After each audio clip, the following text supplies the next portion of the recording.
সামনে রমজান মাস আসতেছে, সুবর্ণ সুযোগ। আমরা আর কি করব না, বিলম্ব করব না।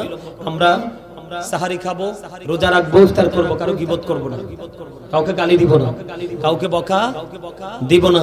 আমরা নিবিড় ভাবে আমরা আমাদের আমল কি করব, বেশি বেশি করে করব। তবে একটা আমল বেশি করে করব। রাসূল বলেছেন, পৃথিবীর অবস্থা যখন ইসলামের প্রতিকূলে চলে যাবে, তোমরা তোমাদের বিশেষ প্রয়োজন ছাড়া ঘর থেকে বের হইও না। ও কারণে ঘর থেকে বের হয়ে সময় দিয়েন না, একটু পড়াশোনা করবেন। রাসূল বলেছেন, কেউ যদি 1 ঘন্টা বা কিছু সময় পড়াশোনার মধ্যে, দিনের শিক্ষা অর্জনের মধ্যে নিজেকে নিয়োজিত রাখে, সেজন্য সারা রাত ইবাদতের মধ্যেই রইল। কেউ যদি একদিন দিনের শিক্ষা অর্জন করার মধ্যে নিজেকে নিয়োজিত রাখে, সে 3 মাস রোজা রাখার সমান সওয়াব তার আমলনামায় ঢুকলো। সে আমল করেছে ঠিকই, কিন্তু তার সামনে অনেক অন্যায় হয়েছে, অপরাধ হয়েছে, সে কোনোদিন অন্যায়ের প্রতিবাদ করে নাই। এই জন্য তার বেঁচে থেকে কোনো লাভ নাই, ওই জালেমদের সাথে তাকে পর্যন্ত ধ্বংস করে দাও। এই জন্য বন্ধু বলে, হুজুর আমার সমাজে যিনি অন্যায় করে তিনি তো ধনী লোক। আমার আল্লাহ রাসূল শিখিয়ে দিয়েছে, তোমাকে অপশন দিয়ে দিয়েছে, তুমি টাকা দিয়ে জালেমের মোকাবেলা করো, তুমি যদি এটা দিয়ে না পারো লাঠি দিয়ে মোকাবেলা করো। ও বন্ধু, সম্মিলিতভাবে করো, কোনোভাবেই তুমি তাকে প্রতিহত করতে পারো না। নবীজি বললেন, তুমি তাকে দেখলেই তুমি থুতু নিক্ষেপ করো। কি করো? থুতু নিক্ষেপ করো। আল্লাহকে দেখে বলো, আল্লাহ এই জালিমকে আমরা দমাতে পারবো না, তুমি দমিয়ে দাও। আমার আল্লাহ বলবে, কুন ফায়াকুন, সঙ্গে সঙ্গেই ফিনিশ। বুঝতে পারছেন নি? কিন্তু এড়িয়ে যাওয়া যাবে না, তার সাথে বন্ধু কোনো প্রেমের বন্ধন তৈরি করা যাবে না। আপনারা কি বিরক্ত হয়ে গেছেন নাকি খবরগুলো ভালো লাগে? আর জোরে বলেন, ভালো লাগে কিনা? বন্ধু আমার দিকে তাকান। বাংলাদেশে 2টা নোংরা কাজ বেশি প্রচলিত হয়, একটা হলো বন্ধু জিনা, আর একটা হলো বলৎকার। কথা বলেন না কেন? আর জোরে বলেন না কেন? সমকামিতা আছে না নাই? কথা বলেন না কেন? লজ্জাস্থানের পিছনের দিক থেকে লজ্জাস্থান, যৌন চাহিদা মেটানো, এটাই বন্ধু। এটা তো ছিল লূত আলাইহিস সালামের জামানায়, এটা তো আখির নবীর জামানায় আসার কথা না। আল্লামা ইবনে হাজার আসকালানী হাসান ইবনে জাকওয়ান থেকে তিনি বর্ণনা করেছেন, তোমরা ধনীদের সন্তানের সাথে মেলামেশা করিও না। কি করিও না? কথা বলে না। ওমা, আপনারা কি আমার কথা বোঝেন না? আমি ছেড়ে দিচ্ছি, বিরক্ত হইন না, এখনই ছেড়ে দিচ্ছি। আমার বন্ধু তিনি বলেছেন, তোমরা ধনীদের সন্তানের সাথে ওঠা বসা মেলামেশা করিও না। ধনীদের সন্তানের সাথে তোমরা কি করিও না? কমিউনিকেশন রেখো না। কেন গো, কেন গো? ও বন্ধু, নারীরা যেমন ফিতনা, ও বন্ধু ঠিক মহিলাদের মতো ফিতনা হলো সমাজে ধনীদের সন্তান। কথা বোঝেন না কেন? বোঝা বুঝতেননি? কারণ the man is rich but characterless. লোকটা ধনী কিন্তু চরিত্রহীন। বুঝে নেবেন option. The man is poor but honest. কোনটা নেবেন? লোকটা গরিব কিন্তু সৎ। Honesty is the best policy. সততাই সর্বোত্তম পন্থা। যুগে যুগে যুগে যুগে যত নবী রাসূল এসেছে, সকল নবী রাসূলের জামানায় গরিবরাই নবীদের প্রতি বেশি শ্রদ্ধা বিশ্বাস ঈমান এনেছে আগে। এই জন্য আমার নবী যখন জান্নাতে যাবে রে, বিশাল একটা দল সর্বপ্রথম আমার নবীর সাথে জান্নাতে ঢুকবে। এইটা হলো পৃথিবীর গরিব মানুষের দল। কারণ কি জানেননি? The rich are not always happy. ধনীরা সব সময় সুখী নয়। The poor are born to suffer. গরিবরা জন্ম গ্রহণ করেছে দুঃখ ভোগের জন্য।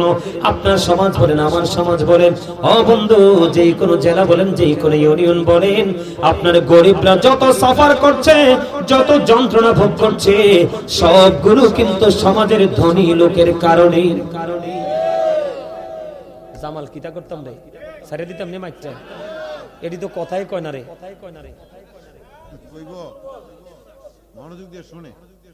আমার কথা কি আপনারা বুঝেন? বুঝলে আওয়াজ দেন না কেন? বলে সাফারটা কেমন করে বলে? গরিবের বাড়ির আঙ্গিনায় বেড়া কাটা ধনীদের কাজ।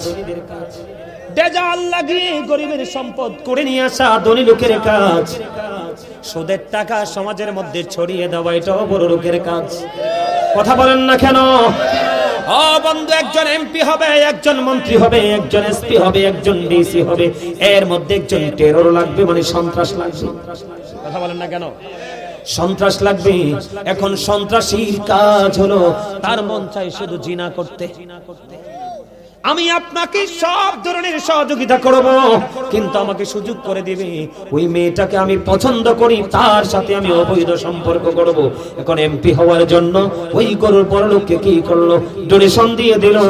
গরিব তো মুখ চক্ষু লজ্জায় সমাজে বাঁচতে পারবে না, মুখটাও দেখায় না, আত্মহত্যা করে মারা যায়। ঠিক কিনা বলেন? কার কারণে?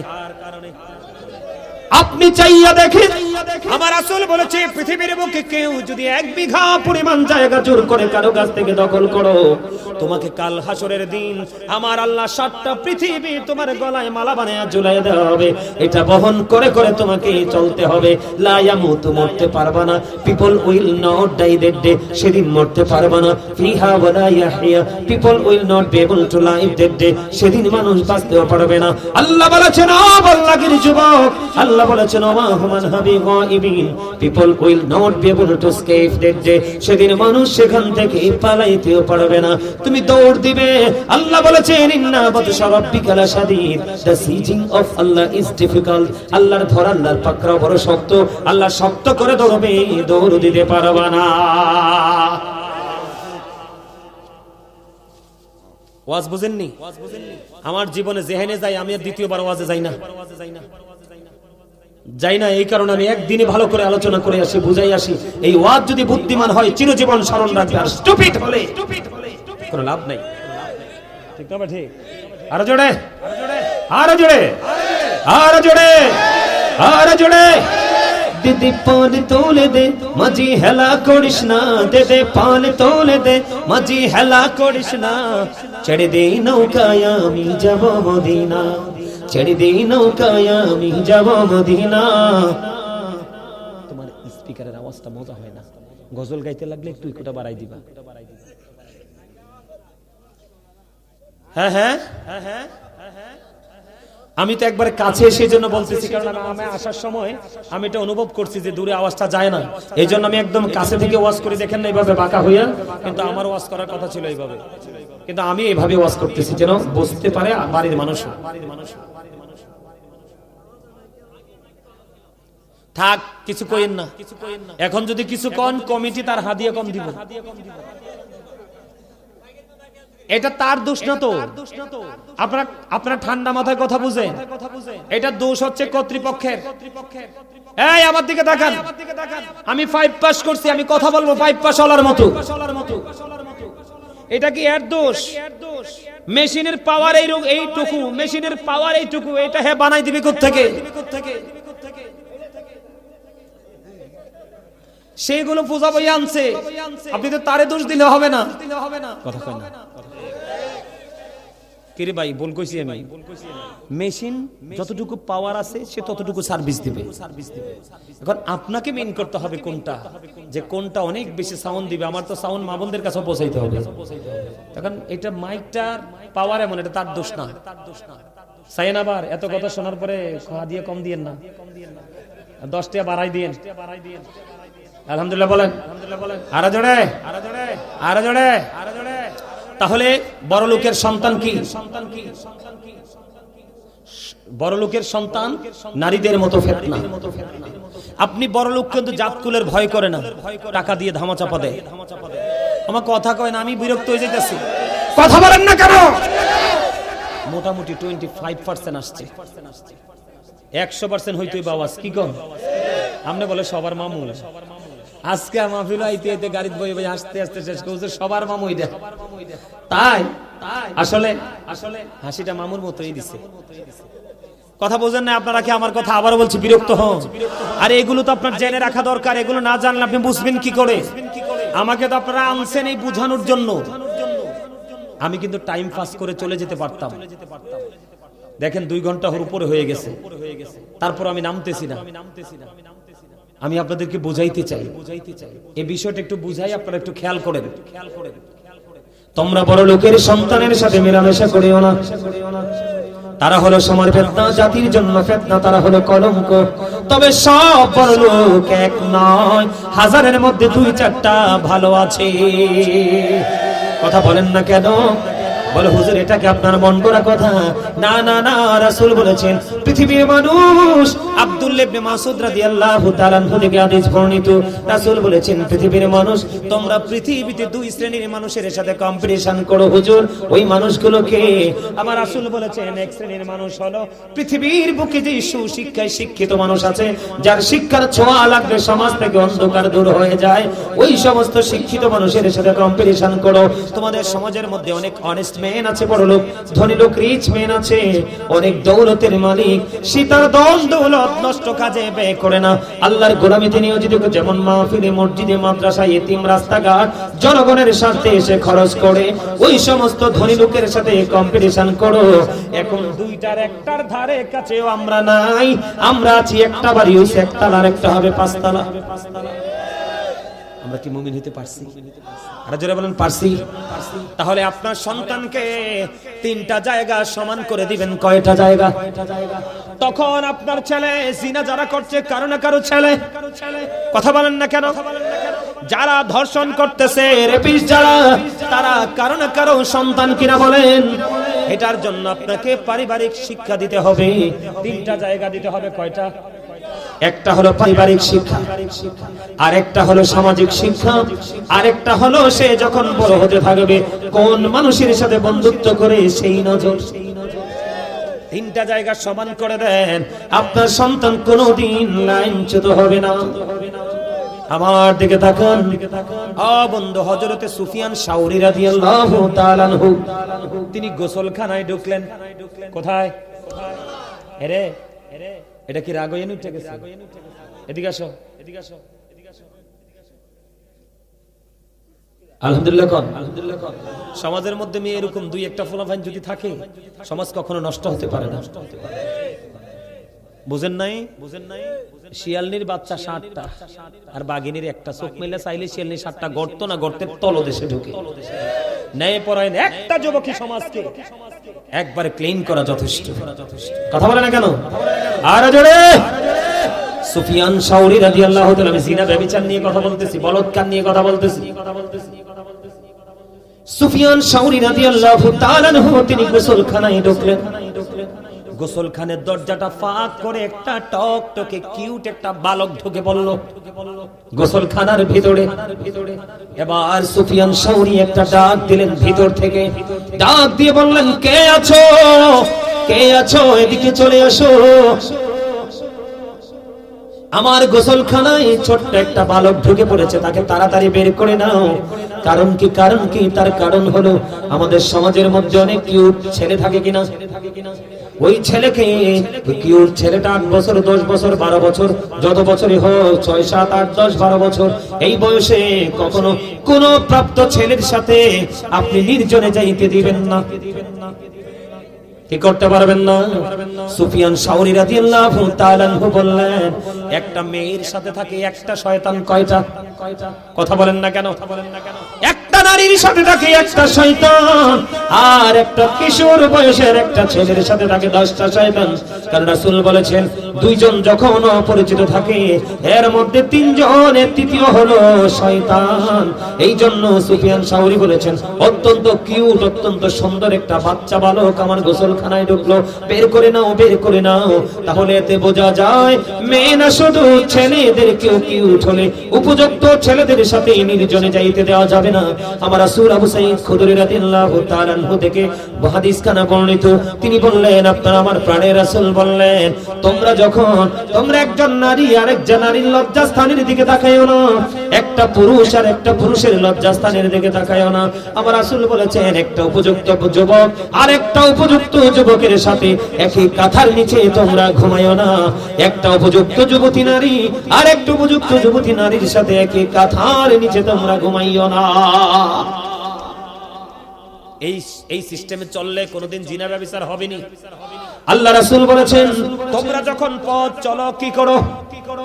তোমরা যখন পথ চলো চক্ষুটাকে নিচু করে চলো, চক্ষুটাকে নিম্নগামী করে চলো। ইয়া রাসূলুল্লাহ, আমি যদি চক্ষুটাকে নিম্নগামী করে চলি গো নবী, তাহলে আমার লাভটা হবে কি?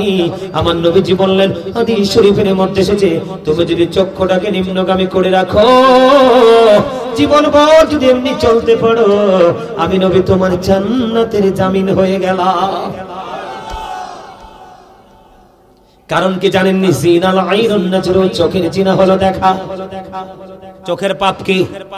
কথা বলে না, চোখের পাপ কি? চোখের পাপ হলো দেখা। আপনি যদি চক্ষুটাকে নিচু করে রাখেন, নোংরা কোনো জিনিস চোখে পড়বে না। নোংরা কোনো জিনিস যদি চোখে না পড়ে, মনের ঘরে কখনোই ময়লা জমবে না। ময়লা যদি না জমে, আপনাকে দিয়ে কোনোদিন কেউ পাপ করাতে পারবে না। আপনার আমার প্রাণের রাসূল বলে দিয়েছেন, বন্ধু আমার রাসূল বলেছেন, আমার দিকে তাকাও যুবক, আমার দিকে তোমরা তাকাও, সুবর্ণ সুযোগ তোমাদের সামনে আছে।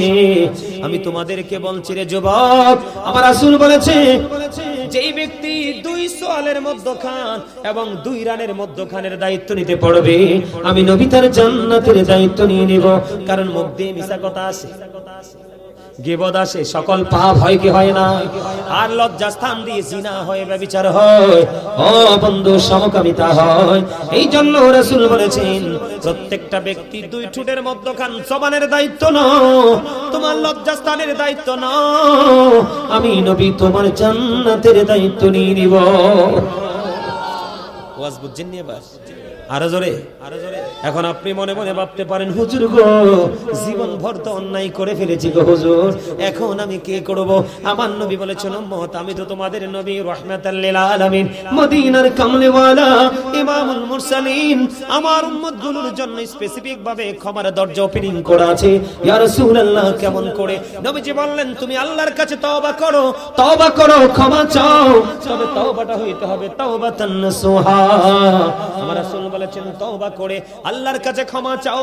ক্ষমা চাইতে গিয়ে যদি তোমার চোখ থেকে মাছের মাথার সমপরিমাণ একটা ফোঁটা চোখের পানি যদি বের হয়ে আসে, তোমার জন্য জাহান্নামের আগুন হারাম হয়ে যাবে, জান্নাত তোমার জন্য বরাদ্দ হয়ে যাবে।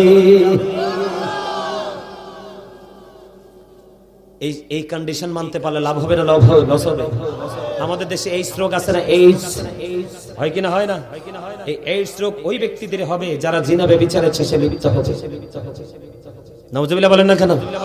কারণ লূত আলাইহিস সালামের জামানায় ছিল, এটা আখির নবীর উম্মতের জামানায় থাকার কথা না। এটার জন্য বাবা মারও দোষ আছে। ওমা কথা কয় না, বাবা মার দোষ আছে না? আপনি তো বোকা কেন? আল্লাহ রাসূল বলছে, 7 বছরের বাচ্চাকে নামাজের জন্য তাগিদ দাও, 10 বছর হলে বিছানা আলাদা করে দাও। এখন 10 বছরে যদি বাচ্চার বিছানা আলাদা করতে হয়, তাহলে বোঝা যাবে এখানে কিছু একটা আছে। ওমা কথা কয় না। এখন ফলা মাস্টার্স করে, ফলার বিয়ে করায় না। কে ছেলে মাস্টার্সে করে, ছেলের বিয়ে করে না। কি হয়েছে? সে তো গ্রাজুয়েশন করতেছে, তারপরে বিয়ে করাবো। এর মধ্যে তো অনেক নারীর ইজ্জত নষ্ট করে ফেলবে। কথা বলেন না কেন? আপনি বুঝেন না কেন? আপনি না পুরুষ। আজকে এই ধরনের ছেলেরাই তো রাস্তাঘাটে অসহায় নারীদেরকে কি করতেছে, হায়নার মতো তাদের উপর ঝাঁপিয়ে পড়তেছে। ঠিক কিনা বলেন? ছেলে উপযুক্ত হলে বিয়ে দিয়ে দিবেন। বিয়ে করলে আমি তো এখনো পড়ি, আমার পড়ার তো শেষ হয় না। তোমার তো বাচ্চা বড় হয়ে গেছে। কয়দিন আগে আমার বড় ভাইয়ের মেয়ে বিয়ে দিছি, জামাই চলে এসেছে, তার মানে আমি শ্বশুর হয়ে গেছি। এখনো তো পড়া বন্ধ হয় নাই। বিয়ে করলে কি পড়া আটকায় যায়? আরে বিয়ে করলে কি চাকরি থেমে যায়? বিয়ের পরে দেখেন বরকত আরো বাড়বে যদি নিয়তটা সহি থাকে। কারণ ইন্নামাল আমালু বিন্নিয়াত।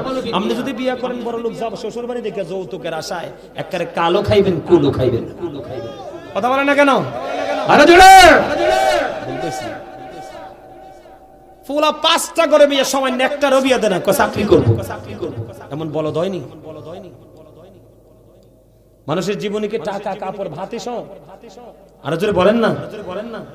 বিশেষ করে মেয়েরা, এই মেয়ে আগের যুগের মেয়েরা 20-30 বছরে আমরা বুড়া চাচি দাদিরা যা বোঝেন, এখনকার মেয়েরা 8-10 বছরে তা বুঝে। কথা বলেন না কেন? আপনি উচ্চ শিক্ষায় অর্জন করার জন্য মেয়েকে ঘরে রাখেন না। সময় হইলে ভালো পাত্র দেখে বিয়ে দিয়ে দিবেন, তবে টালটু পাল্টুর কাছে দিয়েন না। আল্লাহ রাসূল বলছে, রূপ ধন সবই দেখবা, তবে ছেলের ক্ষেত্রে এবং মেয়ের ক্ষেত্রে উভয়ের ক্ষেত্রে ধর্ম ধন আছে কিনা দেখবা। যদি ধর্মধনের ধনী হয়, মেয়েটাকে ছেলের হাতে তুলে দিবা। আর যদি ধর্মধনের ধনী হয়, তোমার ছেলের জন্য ধার্মিক মেয়েটা বউ করে ঘরে তুলে নিবা, যদি এটা কান কাটা বাদী দাসীও হয়। আল্লাহওয়ালা কান কাটা বাদী দাসী অনেক বেটার বেয়াদব সুন্দরী ছেলে এবং মেয়ের চাইতো।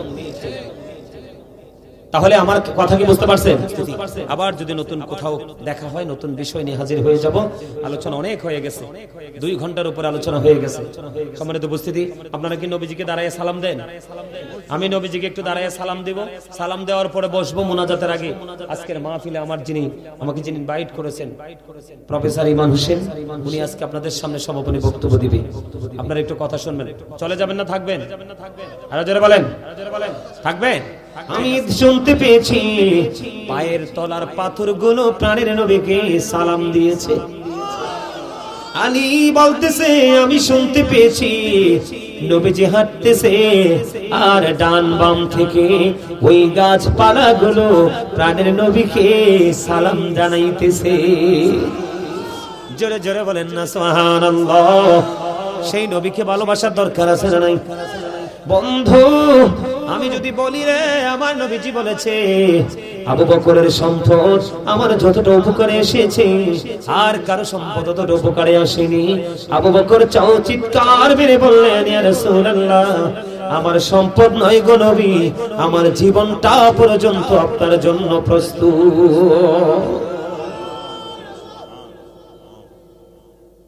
আমি আপনাদেরকে বলি বন্ধু, আমার রাসূল যখন এই পৃথিবীতে চলে গেল রে, চলে যাওয়ার পরে আখির নামক একটা গাধা নবীজির চলে যাওয়াটা সে মেনে নিতে পারলো না, কোনোভাবেই মেনে নিতে পারেনি।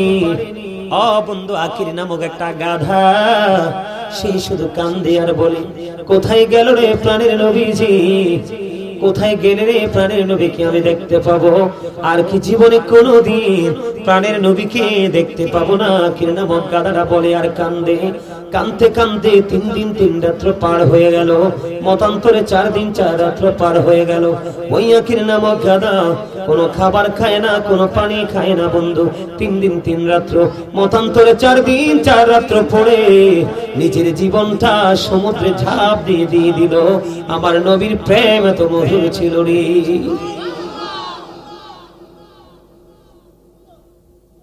আমরা সেই নবীকে ভালোবাসতে জানি না। মসজিদে নববীর মধ্যে যখন মিম্বর তৈরি হলো, আমার নবীজি তার আগে উস্তনে হান্নান একটা মরা খেজুর গাছকে ধরে নবী খুতবা দিতেন। মসজিদে নববীতে যখন মিম্বর হয়ে গেল রে, আমার নবীজি উস্তনে হান্নানাকে আর কি করলেন না, ব্যবহার করলেন না। এবার বন্ধু মসজিদে নববীর মিম্বরে দাঁড়িয়ে গেল খুতবা দেওয়ার জন্য। এবার বন্ধু উস্তরে হান্নানা মরা খেজুর গাছের কান্না শুরু হয়ে গেল। নবীজি প্রশ্ন করলেন, তুমি আমার সঙ্গী কোথায় হতে চাও? দুনিয়ায় না আখিরাতে? আমি ওপারে আপনার সঙ্গী হতে চাই। জোরে জোরে বলুন সুবহানাল্লাহ।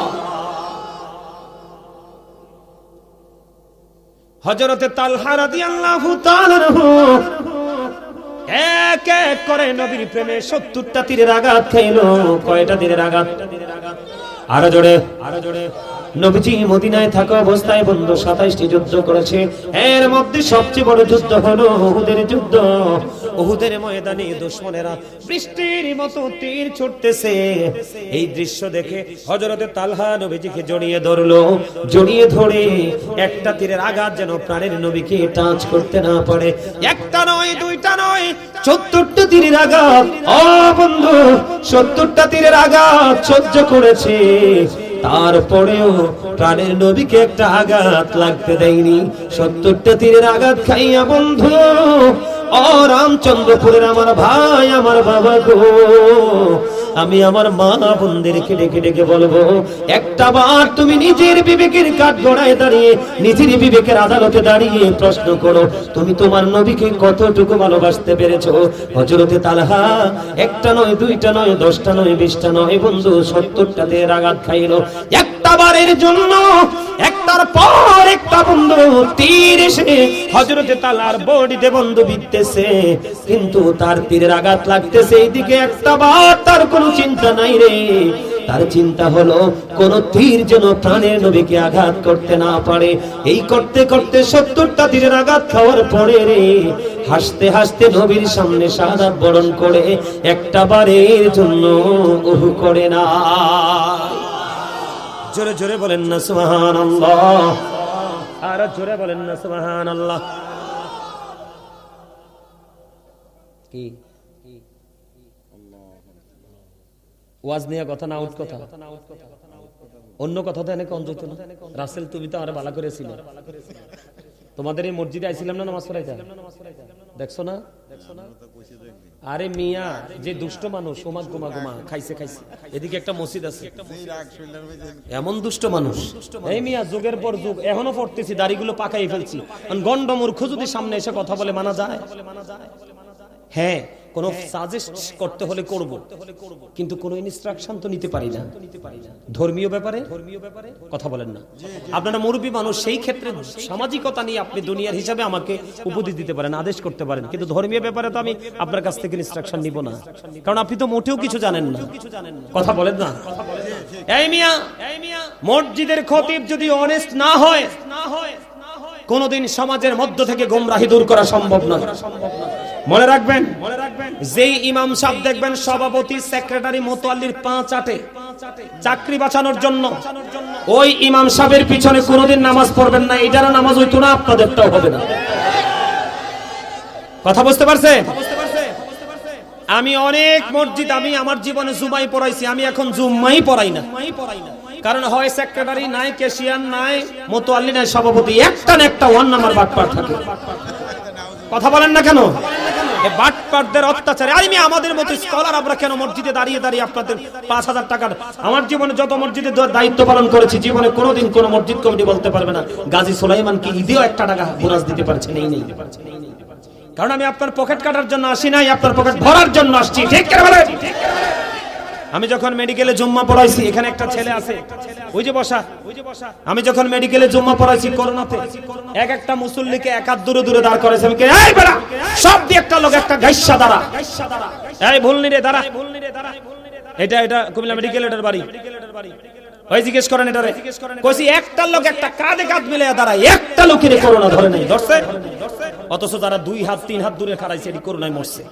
আমার মসজিদের মুসল্লি মরে নাই, কারণ আল্লাহ রাব্বুল আলামিন তাকায় মানুষের কনফিডেন্সের দিকে, আত্মবিশ্বাসের দিকে। আমার বিশ্বাস ছিল আমি আল্লাহ গোলামি করার জন্য এখানে আসছি, এই গোলামের জন্য যদি করোনায় মারা যায় তাহলে গেলাম।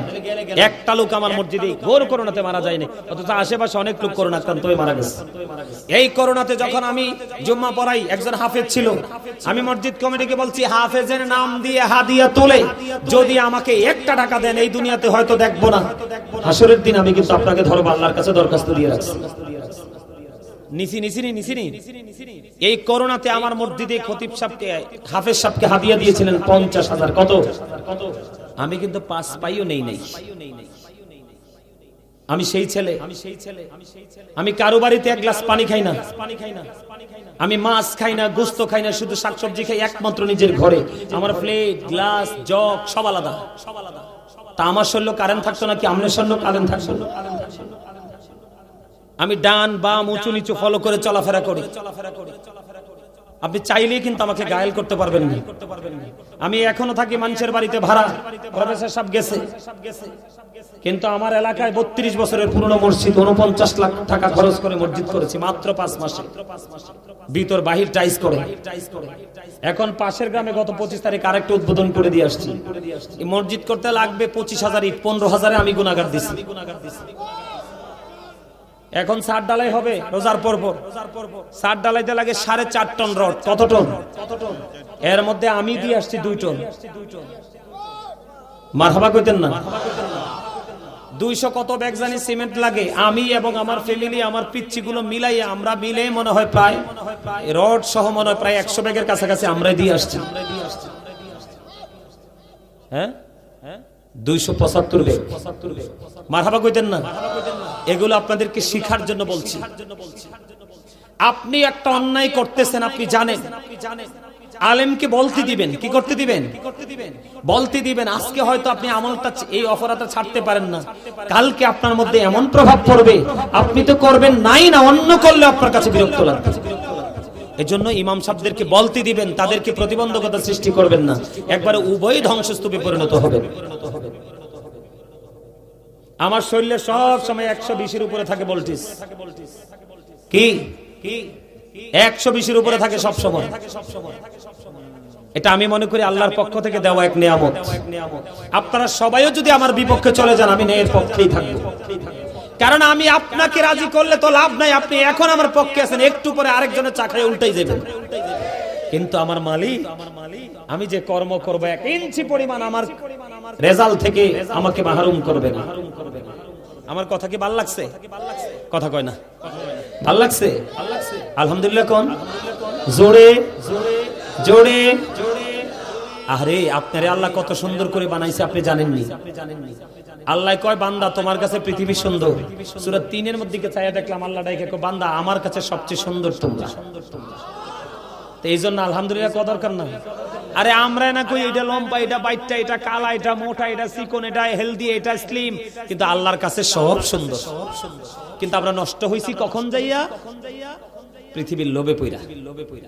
এই জন্য আল্লাহ সূরা ইউনূসের 44 নম্বর আয়াতে বলেছে ইন্নাল্লাহা লা ইয়াজলিমুন নাসা শাইয়্যান ওয়ালাকিন্নান নাসা আনফুসাহুম ইয়াজলিমুন। আল্লাহ বলেছেন আল্লাহ আল্লাহর বান্দার উপর অত্যাচার করে না, বান্দা নিজেই নিজের উপর অত্যাচার করে। ওয়াজ কি আর করণ লাগে? এই একটা আয়াতে যথেষ্ট না? আমরা আল্লাহ কইতেছে আল্লাহ বান্দার উপর কোনো অত্যাচার করে না, বান্দা নিজে নিজের উপর অত্যাচার করে। যেমন আজকের এই মাহফিলে আপনারা যারা আসছেন তারা কিন্তু অনেক সুখী, কিন্তু যারা আসতে পারে নাই তারার বদকিসমত। তারা তাদের উপর কি করেছেন? জুলুম করেছেন। কারণ আজকে আপনাদের সবার জন্য দায়িত্ব হলো জান্নাতের বাগানে আসা। কারণ 365 রাতের মধ্যে একটা রাতের কিছু অংশ হয়, এতে কি হয়? আলেমরা এলাকাতে পাড়া দেয়, মৃত্যু ব্যক্তিরা যারা আর তাও ওরা খুশি। কমপক্ষে 40 দিন আল্লাহ কবর আযাব বন্ধ রাখবে এই গ্রামের আলেমদের কদমের ছোঁয়ায়। এই জন্য আল্লাহ বলেছেন আমার প্রিয় লোকেদের সাথে যুক্ত হও আর আমার জান্নাতে চলে আসো। সুবহানাল্লাহ বলেন না কেন? আর আপনারা যারা, আপনারা তারা উপকৃত হবেন, আপনারা আখিরাতের বাজার করতে পারবেন। ঠিক না বলেন? আরে জোরে। আমি যে প্রেমটা নিয়ে ওয়াজ করতেছি, এটা কি কোনো অসুবিধা হইতাছে? আপনাদের ওয়াজ আরো আছে, তো আরো অনেক ওয়াজ করব আজকে।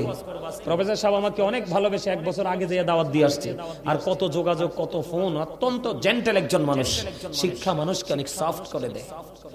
কিন্তু আমরা সব জায়গায় সফট হইতে পারি না। আমরা যদি সব জায়গায় সফট হই তাহলে দুনিয়া নষ্ট। এমনি হইছি। সত্যকে সত্য বলতে হবে, মিথ্যাকে কথা কয় না, হারামকে হারাম বলতে হবে, হালালকে হালাল। ঠিক না? ঠিক। তাইলে হইছে হুজুর। আর পটেটো মার্কা হইলে হইতো না, কাম হইতো না। বল কথা কইছি। কারণ 73 দল তো শুধু মুসলমানেরই হইব, 72টা বিনা হিসেবে জাহান্নামে যাব, একটা মাত্র জান্নাতে যাব।